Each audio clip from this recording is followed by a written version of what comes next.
जय श्री कृष्णा, राधे राधे मेरे सभी प्यारे भक्तगणों। आज हम इस वीडियो में सुनेंगे दशा माता की व्रत कथा। यह व्रत परिवार में सुख समृद्धि, शांति, सौभाग्य और धन संपत्ति बनी रहे, इसलिए दशा माता का व्रत किया जाता है। यह व्रत करने से घर में आ रही बाधाएं टल जाती है। बहुत समय पहले की बात है। राजा नल और रानी दमयंती सुखपूर्वक अपने राज्य में राज करते थे। उनके 2 पुत्र थे। उनके राज्य में प्रजा भी बहुत ही सुखी और संपन्न थी। एक समय की बात है, एक बार होली दशे का व्रत आया तो महल की सभी दासियों के गले में पीला डोरा बंधा हुआ देखा। रानी ने उन सब से पूछा कि तुमने गले में ये पीला डोरा क्यों पहना है? तो दासियां कहने लगी, आज दशा माता का व्रत है। सभी सुहागिन अपने घर की सुख समृद्धि के लिए दशा माता का व्रत रखती है और पूजा करके डोरा पहनती है। तो रानी कहने लगी कि मैं भी दशा माता का व्रत रखूंगी। रानी ने अपनी दासी से डोरा मंगवा कर उसकी पूजा कर उसे अपने गले में बांध लिया।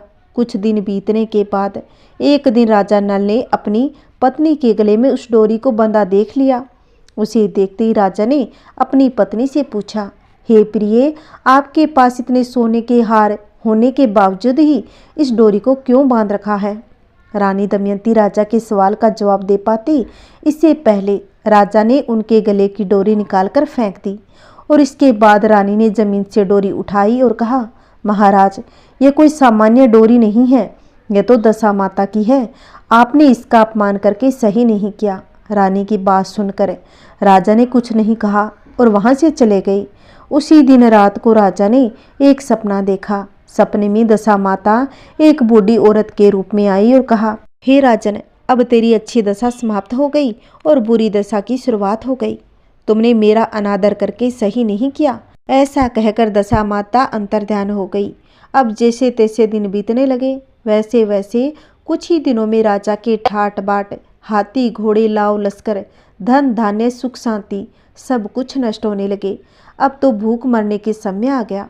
एक दिन राजा ने दमयंती से कहा, तुम अपने दोनों बच्चों को लेकर अपने मायके चली जाओ। रानी ने कहा, मैं आपको छोड़कर कहीं नहीं जाऊंगी। जिस प्रकार आप रहेंगे उसी प्रकार मैं भी आपके साथ रहूंगी। तब राजा ने कहा, अपने देश को छोड़कर दूसरे देश में चलें, वहां जो भी काम मिलेगा वही काम कर लेंगे। इस प्रकार नल दमयंती अपने देश को छोड़कर चल दिए। वो आगे चलने पर बंजारों की बस्ती मिली। राजा बंजारों के मुखिया को अपने 2 बेटों को सौंप देता है और कहता है कि जब हम वापस लौट के आएंगे तब अपने बच्चे आपसे वापस ले लेंगे। आप आज हमारे बच्चों को अमानत के तौर पर संभाल लो। बंजारों का मुखिया तैयार हो गया क्योंकि उनके कोई संतान नहीं थी। तो राजा और रानी आगे चले तो रास्ते में धूप लगने पर जब वे हरी घास पर चलते हैं तो घास सूख जाती है। आगे तालाब पर पानी पीने जाते हैं तो तालाब सूख जाता है। थोड़ा और आगे बढ़ते हैं तो राजा के दोस्त का गांव आता है। तब राजा ने रानी से कहा, चलो हमारे मित्र के घर ठहरेंगे। मित्र के घर पहुंचने पर उनका खूब आदर सत्कार हुआ। पकवान बनाकर भोजन भी कराया। मित्र ने अपने शयन कक्ष में सुलवाया। उसी समय में मोर की आकृति की खूंटी पर मित्र की पत्नी का हारों जड़ा कीमती हार टंगा था। मध्य रात्रि में रानी की नींद खुली तो रानी ने देखा कि बेजान खूंटी हार को निगल रही थी। यह देखकर रानी ने तुरंत राजा को उठाया और दिखाया। दोनों ने विचार किया और सुबह होने पर मित्र के पूछने पर क्या जवाब देंगे, अतः यहाँ से इसी समय हमें चलना चाहिए। राजा रानी दोनों रात्रि को ही वहाँ से निकल गए और सुबह होने पर मित्र की पत्नी ने खूंटी पर अपना हार देखा। हार वहाँ पे नहीं था। तब उसने अपने पति से कहा, तुम्हारी मित्र कैसे हैं जो मेरा हार चुराकर रात्रि में ही भाग गए? मित्र ने अपनी पत्नी को समझाया कि मेरा मित्र कदापि ऐसा नहीं कर सकता। धीरज रखो, कृपा उसे चोर मत कहो। अब राजा और रानी आगे बढ़ते हैं तो उन्हें बहुत तेज भूख लगती है।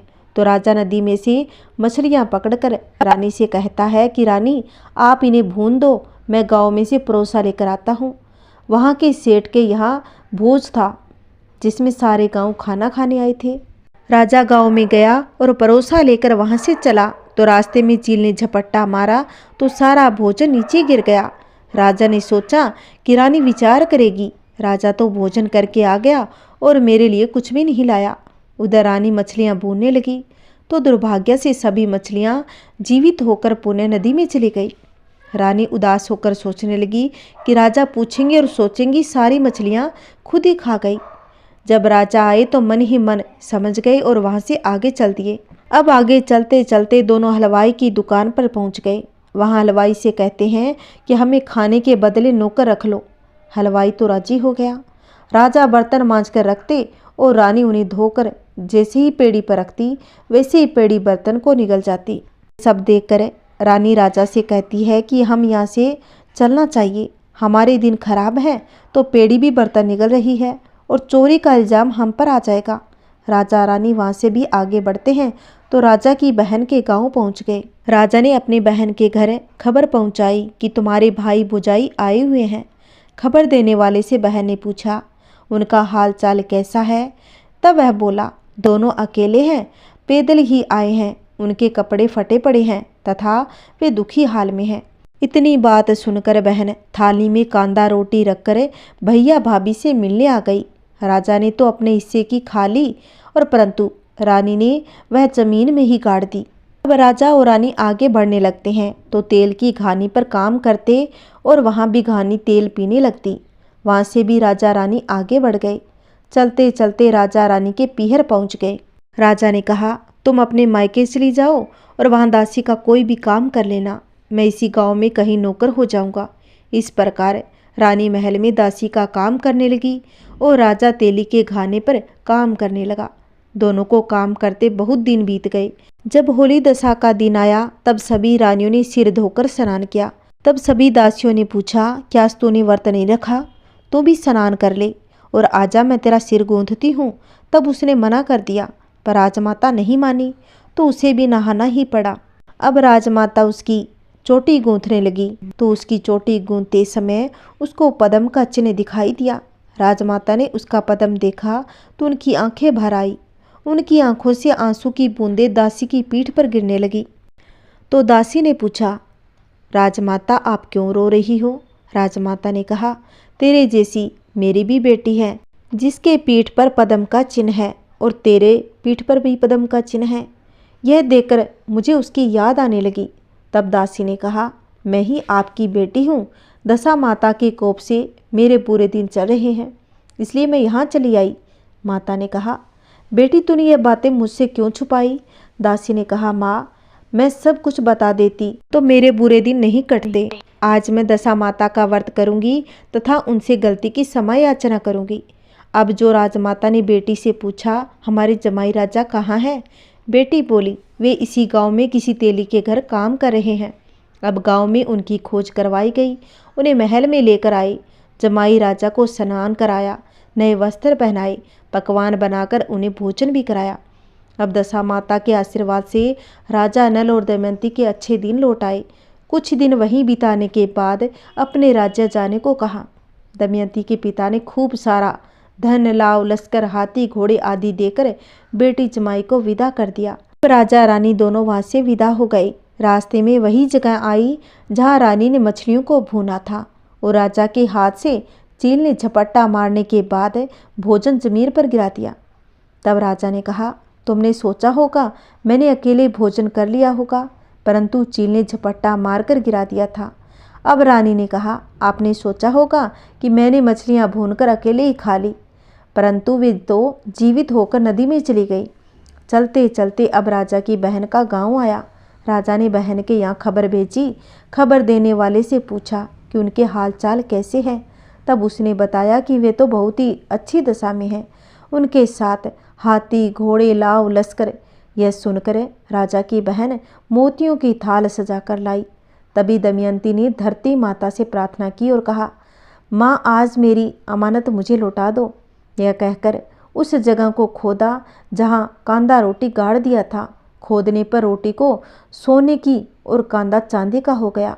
यह दोनों चीज़ें बहन की थाली में डालती और आगे चलने की तैयारी करने लगे। वहाँ से चलकर राजा अपने मित्र के घर पहुँचा। मित्र ने उनका पहले से समान ही खूब आदर सत्कार किया। रात्रि विश्राम के लिए उन्हें उसी शयन कक्ष में सुलाया गया। मोरनी वाली खूंटी के हार निकल जाने वाली बात से नींद नहीं आई। आधी रात के समय वही मोरनी वाली खूंटी हार उगलने लगी।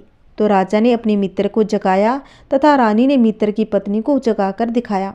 आपका हार तो इसने निगल लिया था। आपने सोचा होगा कि हार हमने चुराया है। दूसरे दिन प्रातःकाल नित्य कर्म से निपटकर वहां से चल दिए तो पुणे उसी तालाब पर पहुंचे तो वह पानी से भर गया। सूखी दूब पर चले तो वह हरी हो गई। आगे बंजारों की बस्ती में पहुंच गए और अपने पुत्रों को मांगा तो बंजारों के सरदार ने देने से मना कर दिया। तो पंचायत बुलाई और पंचों ने कहा कि रानी और बंजारा दोनों को टाट की कांचनी पहलाकर दोनों लड़कों को सामने खड़ा कर दिया। जो उनकी सगी माँ थी उसकी स्तन से दूध की धार निकलकर लड़कों के मुंह में गिरी और दोनों लड़के पंचों ने राजा रानी को सौंप दिया। अब नल और दमयंती अपने बच्चों को साथ में लेकर अपनी राजधानी के निकट पहुंच गए तो नगरवासियों ने लाओ लश्कर के साथ उन्हें आते हुए देखा तो सभी ने बहुत प्रसन्न होकर उनका भव्य स्वागत किया तथा गाजे बाजे के साथ उन्हें महल पहुंचाया। राजा का पहले जैसा ठाट पाट हो गया।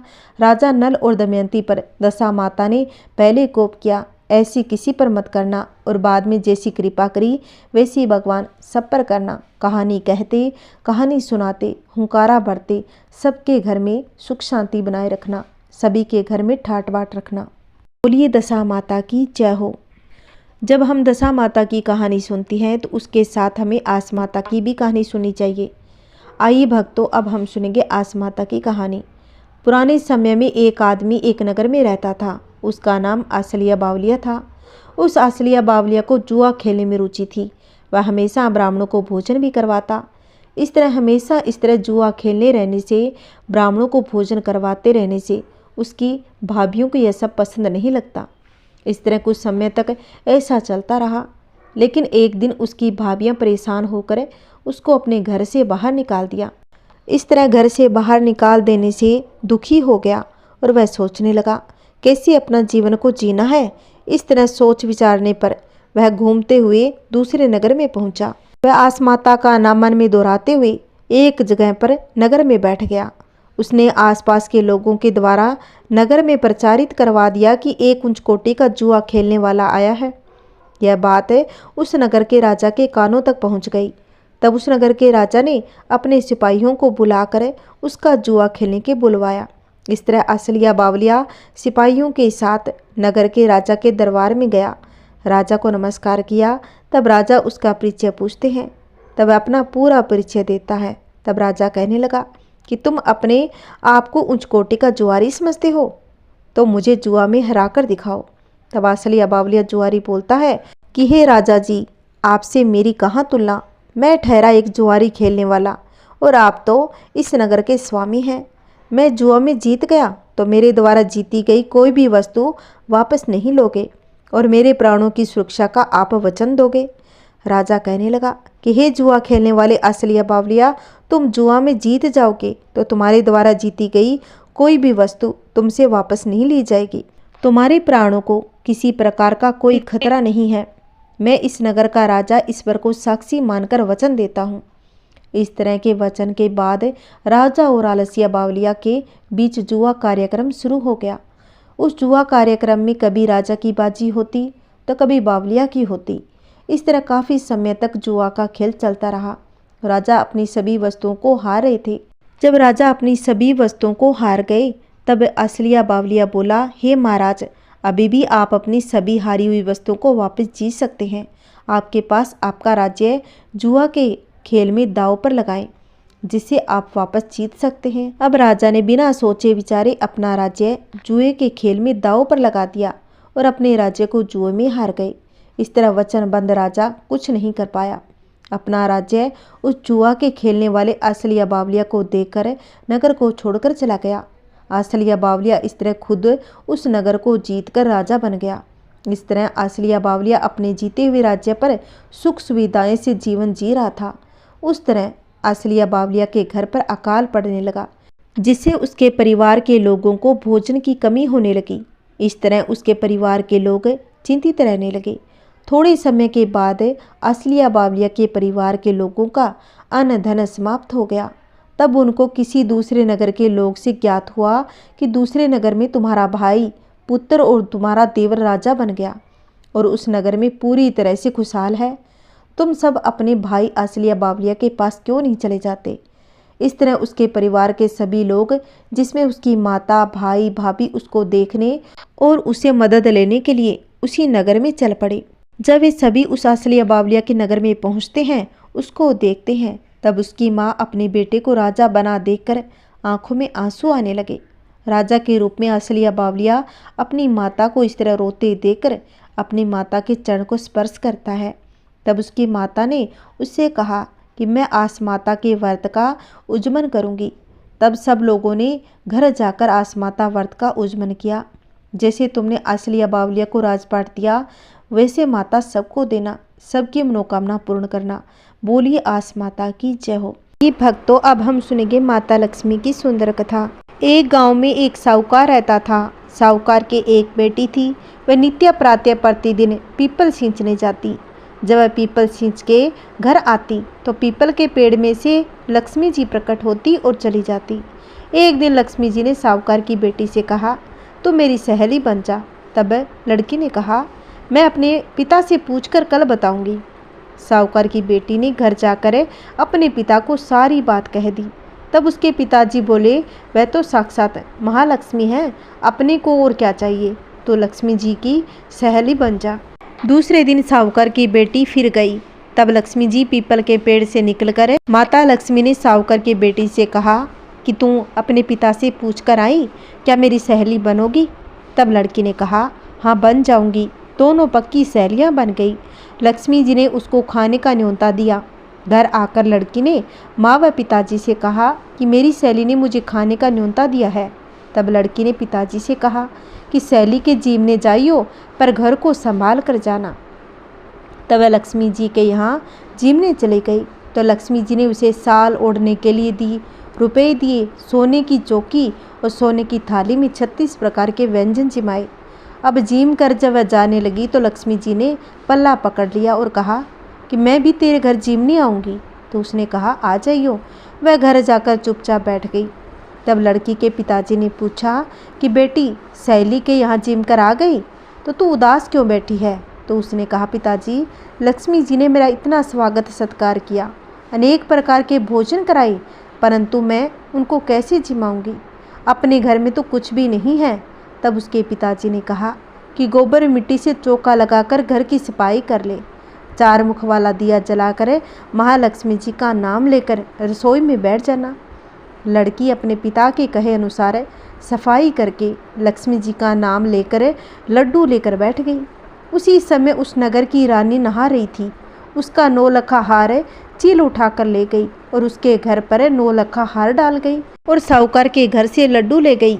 बाद में वह हार को तोड़कर बाजार में गई और सामान लाने गई तो सुनार ने पूछा कि क्या चाहिए। तब उसने कहा, सोने की चौकी, सोने का थाल, साल दुसाला दे, मोहरे दे, सामग्री दे, 36 प्रकार का भोजन हो जाए, इतना सामान दे। सारी चीज़ें लेकर बहुत तैयारी करी और रसोई बनाई। तब गणेश जी से कहा कि लक्ष्मी जी को बुलाओ।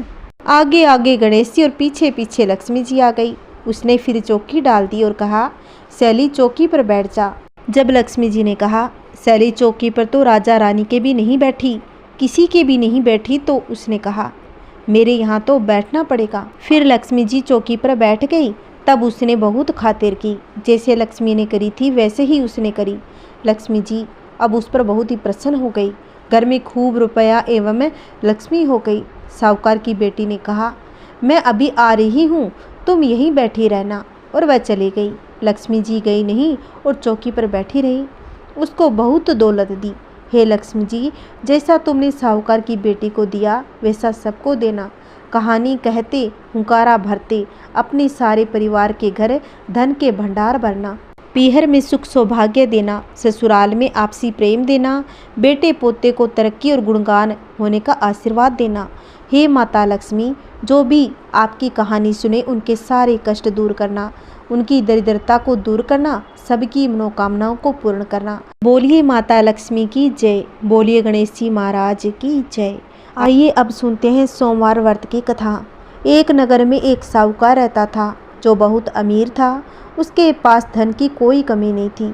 साहूकार के पास सभी सुख और ऐश्वर्य के साधन थे, किंतु उसको एक ही दुख था कि उसके कोई औलाद नहीं थी। दिन रात वैसी चिंता में लगा रहता और वह पुत्र पाने के लिए हर सोमवार को भगवान चंद्रदेव व शिव जी की पूजा करता और व्रत रखता। साहूकार भी भोलेनाथ के प्रति ऐसी भक्ति देखकर एक बार माता पार्वती जी ने शिव जी से कहा, हे नाथ, ये साहूकार आपका अन्य भक्त है और सदैव ही आपका व्रत और पूजा भक्ति भाव से करता है। आप कृपा करके इसकी मनोकामना पूर्ण करें। पार्वती जी के ऐसा वचन सुनकर भोलेनाथ ने माँ गौरी से कहा, हे पार्वती, यह संसार एक कर्म क्षेत्र है। यहाँ जो भी जैसा कार्य करता है उसे वैसा ही फल मिलता है, अर्थात जैसा कार्य मनुष्य करता है वैसा ही परिणाम भोगता है। माता पार्वती आग्रहपूर्वक बोली, हे महादेव, यह आपका अन्य भक्त है। यदि इसको कोई भी दुख है तो आपको उसका अवश्य ही दूर करना पड़ेगा। यदि आप अपने भक्तों की मनोकामनाएं पूरी नहीं करेंगे तो क्यों मनुष्य आपकी भक्ति व सेवा करेंगे।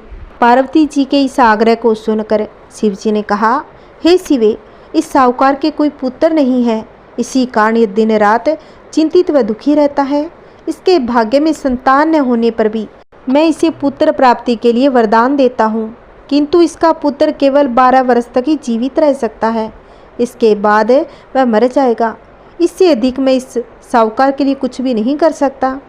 यह सब बातें साहूकार सुन लेता है। उसे ये सारी बातें सुनकर न तो कोई खुशी हुई न ही कोई दुख हुआ। वह पूर्वत शिव जी की पूजा व व्रत रखता रहा। कुछ समय बाद साहूकार की पत्नी गर्भवती हो गई। 10वें महीने में उसने एक सुंदर पुत्र को जन्म दिया। साहूकार के घर में बहुत ही खुशियाँ मनाई गई, किंतु साहूकार ने अपने पुत्र की 12 वर्ष की उम्र जानकर कोई अधिक खुशी प्रकट नहीं की। इस संबंध में किसी से कोई भेद भी नहीं बतलाया। वह बालक धीरे धीरे बड़ा होने लगा। जब वह बालक 11 साल का हो गया तो बालक की माता ने साहूकार से उसके विवाह के लिए कहा, किंतु साहूकार ने कहा, मैं इसे काशी जी पढ़ने भेजूंगा। साहूकार ने अपने साले को बुलाकर कहा कि तुम इस बालक को काशी पढ़ाने ले जाओ, इसे विधिवत शिक्षा ग्रहण कराओ। साहूकार ने उसको बहुत सा धन देकर कहा कि रास्ते में जहाँ कहीं भी ठहरो वहाँ यज्ञ और ब्राह्मणों को भोजन कराते जाना। इस प्रकार वह दोनों मामा भांजे रास्ते में यज्ञ कराते, दान देते, ब्राह्मणों को भोजन कराते जा रहे थे। रास्ते में एक शहर पड़ा। उस शहर में राजा की कन्या का विवाह था। एक अन्य राजा का लड़का बारात लेकर आया था, लेकिन वह एक आंख से काना था। लड़के के पिता को इस बात की चिंता थी कि वर को देखकर कन्या के माता पिता विवाह से किसी प्रकार की अड़चन न डाल दे।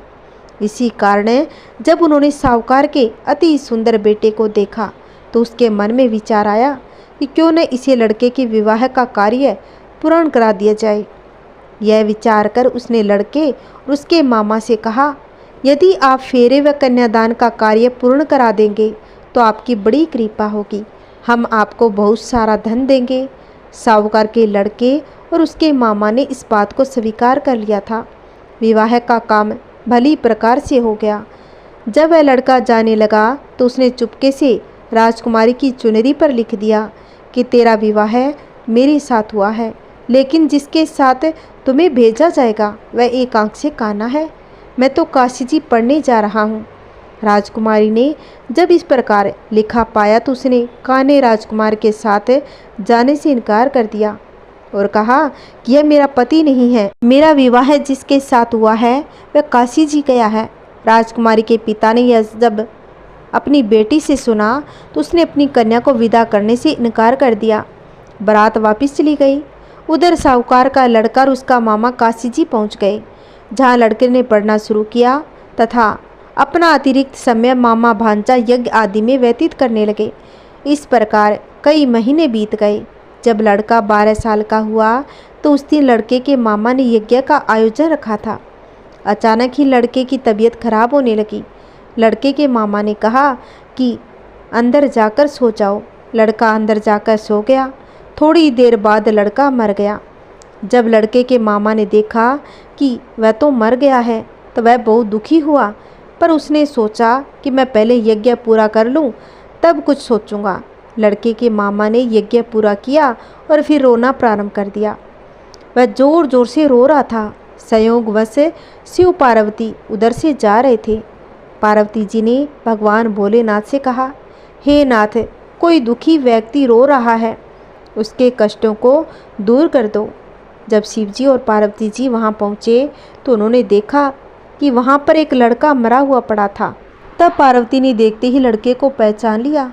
पार्वती जी ने लड़के के मरने का कारण पूछा तो भोलेनाथ ने कहा, हे गौरी, इस लड़के की आयु इतनी ही थी, ये अपनी आयु पूरी कर चुका है। तब पार्वती जी ने विनम्रता पूर्वक कहा, महाराज, कृपा करके आप इस लड़के को जीवित कर दीजिए, नहीं तो इसके माता पिता इसके वियोग में तड़प तड़प कर अपनी जान दे देंगे। माता पार्वती की बात सुनकर शिवजी ने लड़के को पुनः जीवित कर दिया। शिवजी की कृपा से लड़का फिर से जीवित हो गया। शिव शंकर व पार्वती जी शिव धाम चले गए। शिक्षा पूरी होने पर लड़का और उसका मामा पहले की तरह यज्ञ करते, ब्राह्मणों को भोजन तथा दक्षिणा देते हुए अपने घर की ओर चल दिए। रास्ते में दोनों उसी शहर में आए जहाँ पर उस लड़के की शादी हुई थी। वहाँ पहुंचकर दोनों ने यज्ञ करना शुरू कर दिया। जब वे दोनों यज्ञ कर रहे थे तो उस लड़के के ससुर यानी वहाँ के राजा ने, जो उधर से घोड़े पर बैठकर अपने सेवकों के साथ जा रहा था, उसने तुरंत लड़के को पहचान लिया। राजा ने महल में ले जाकर दोनों की खूब आवभगत की। कुछ समय राजा के महल में रहने के बाद लड़के ने राजा से जाने की आज्ञा ली। राजा ने अपनी लड़की को लड़के के साथ विदा कर दिया और साथ में बहुत सा धन एवं दास दासियों को भी भेजा। जब वे अपने शहर में आए तो लड़के के मामा ने कहा, पहले मैं तुम्हारे माता पिता को तुम्हारे आने की खबर सुनाता हूँ, यहाँ आराम करो। ऐसा कहकर लड़के का मामा साहूकार को अपने पुत्र के आने की खबर देने उसके घर चला गया। घर आकर उसने देखा उसकी बहन और बहनोई छत पर बैठे हुए थे। उन्होंने यह प्रण कर रखा था कि यदि उनका बेटा जीवित लौट आया वह छत से नीचे उतर आएंगे, अगर नहीं तो हम कूदकर अपने प्राण त्याग देंगे। लड़के के मामा ने जब यह समाचार उन्हें सुनाया कि उनका लड़का जीवित लौट आया है तो उन्हें विश्वास नहीं हुआ। तब लड़के के मामा ने शब्द खाकर कहा कि आपका पुत्र अपनी पत्नी और बहुत से दास दासियों सहित आया है। तब साहूकार और उसकी पत्नी छत से नीचे उतर आए और प्रसन्नता के साथ अपने बेटे और बहू का स्वागत किया। सभी प्रसन्नता के साथ रहने लगे। इस प्रकार भक्ति भाव से जो भी प्राणी सोमवार के व्रत का पालन करता है और प्रेम पूर्वक इस कथा को सुनता है और हुंकारा भरता है, उसके सभी कष्ट दूर हो जाएंगे, सारी मनोकामनाएं पूर्ण हो जाएगी। इस लोक में सभी सुख सुविधाएं को भोग कर अंत में उसे शिवलोक की प्राप्ति होगी। आइए भक्तों, अब हम सुनेंगे धर्मराज जी की कहानी। एक समय की बात है, किसी राज्य में विष्णु सेवक हरिदास और उसकी पत्नी गुणवती रहते थे। गुणवती बहुत ही सुशील और भगवान विष्णु की परम भक्त थी। वो एक पतिव्रता स्त्री थी। उसने प्राय सभी प्रसिद्ध देवी देवताओं के व्रत आदि किए थे। एकादशी आदि का व्रत नियम पूर्वक किया, परंतु धर्मराज जी की पूजा उसने कभी नहीं करी। अतिथि सेवा से भी कभी भी पीछे नहीं हटती। इस प्रकार सदाचार तथा धर्मपरायण से वो अपना जीवन व्यतीत कर रही थी। एक समय गुणवती मृत्यु को प्राप्त हो गई। धर्म कर्म के प्रभाव से यमदूत उसे आदरपूर्वक पापियों को भय प्रदान करने वाले धर्मराज जी के लोक में ले गए, जहाँ उसने देखा उस लोक के 4 द्वार थे। नगर के बीचों बीच धर्मराज जी का बहुत भव्य और सुंदर मंदिर है, जिसमें धर्मराज जी विराजमान है। उनके पास चित्रगुप्त जी भी विराजमान है, जो मृत व्यक्तियों के पापों का लेखा जोखा धर्मराज जी को सुनाते हैं। यमराज के दूत गुणवती को वहां ले गए। जैसे ही गुणवती ने धर्मराज जी को देखा तो वो भयभीत होकर कांपने लग गई, नीचे मुँह करके खड़ी हो गई। तब चित्रगुप्त जी ने धर्मराज जी को गुणवती के पाप और पुण्य का लेखा जोखा सुनाया। धर्मराज जी गुणवती की भक्ति देखकर प्रसन्न हुए, परंतु वह कुछ उदास भी थे। उनकी उदासी गुणवती को दिखाई दी। उसने धर्मराज जी से निवेदन किया कि प्रभु, मेरी समझ में नहीं आ रहा कि आप उदास क्यों हैं, कृपा करके मुझे कारण बताइए। तब धर्मराज जी ने कहा कि हे देवी, तुमने जप तप व्रत दान आदि सभी देवताओं को संतुष्ट कर दिया, परंतु मेरा नाम तुमने कभी नहीं लिया, कोई दान नहीं किया, पुण्य व्रत आदि नहीं किया। यह सुनकर गुणवती बोली, प्रभु मेरा अपराध क्षमा करें, मैं आपकी उपासना की विधि नहीं जानती थी। आप कृपा करके मुझे इसका उपाय बताइए, जिससे मनुष्य को आपकी कृपा का पात्र बनने का अवसर प्राप्त हो।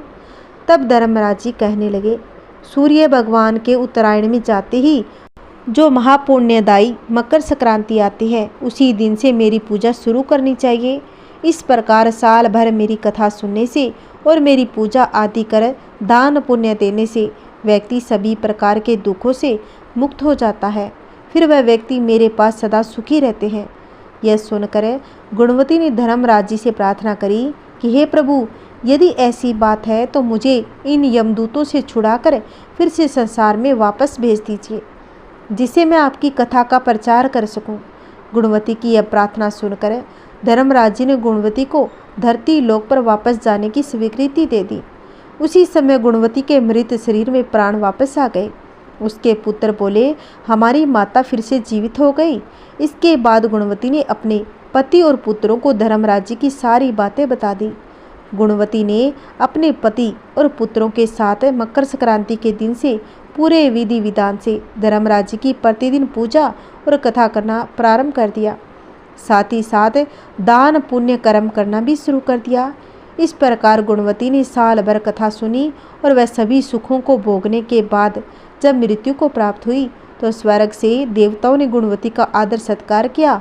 हे धर्मराज जी, इस कथा को कहते सुनते हुंकारा भरते सब पर अपनी कृपा बनाए रखना। बोलिए धर्मराज जी की जय हो। आइए अब सुनते हैं तुलसी माता की कहानी। एक बुढ़िया थी, वह रोज तुलसी जी की पूजा किया करती थी। तुलसी जी को सींचती और कथा कहानी सुनती। तुलसी को सींचते समय कोई कुछ मांगता, कोई धन मांगता, कोई पुत्र मांगती, कोई सुहाग मांगती, पर वह बुढ़िया तुलसी जी को सींचती और कहती, हे तुलसी माता सबकी दाता, लड़वा दे घड़वा दे, मीठा मीठा बात दे, मीना मयूर की धोती दे, चटक मटक की चाल दे, 11 का दिन दे, गंगा तुलसी मुँह में दे, आपकी संजी का कंदा दे, चंदन की काठ दे, बेकुंठ में वास दे, मैं सिंचू बिरवा तेरा, तू कर निस्तारा मेरा। अब तुलसी जी बुढ़िया की मांग सुन सुनकर सूखने पड़ गई। एक दिन श्री कृष्ण भगवान तुलसी जी के पास आए और आकर कहने लगे कि तुलसी, क्या हुआ? आपको तो स्त्रियां खूब सींचती हैं, आपकी खूब पूजा भी होती है, फिर भी आप पतली क्यों होती जा रही हो? तब तुलसी जी ने बताया कि महाराज, और तो सब ठीक है, परंतु एक बुढ़िया की मांग सुन सुनकर मुझे बहुत ही चिंता हो रही है। तुलसी जी ने सारी बात बताई और कहा, सब कुछ दे सकती हूँ, परंतु मैं आपका कंधा कहाँ से दूँ? भगवान ने कहा कि तुलसी जी, जो आपकी सेवा करती है उनके कार्य को सिद्ध करने ही पड़ते हैं। आपको तो मुझ पर भरोसा करना चाहिए। तुलसी जी खुश हो गई। दिन बीत गए। एक दिन बुढ़िया मर गई। गांव के सभी लोग आए और बुढ़िया को सभी लोग धर्मात्मा मानते थे। उसे तुलसी जी की बुढ़िया कहा करते थे। उसके पास कुछ भी नहीं था। सारा इंतजाम गांव वालों ने ही किया था, पर अर्थी उठाने के समय सबने जोर लगा दिया, किसी पर भी अर्थी न उठी। तब लोगों में चर्चा होने लगी कि लोग इसे धर्मात्मा समझते थे, या तो यह भी पापिन हुई जो किसी से भी नहीं उठती। भगवान एक बच्चे का रूप लेकर आए और बोले, भाई क्या बात है? लोगों ने सारी बात बता दी। बच्चा बोला, आप लोग एक तरफ हो जाओ तो मैं देखूं। सबने कहा, हाँ यो जरा बच्चा तो सारी उठा देगा, हमारे पास तो उठी नहीं, और देखो यो जरा ये छोटा सा बच्चा क्या बातें बनाता है। फिर किसी बड़े बूढ़े ने कहा कि जब यह कह रहा है तो इसे देख लेने दो।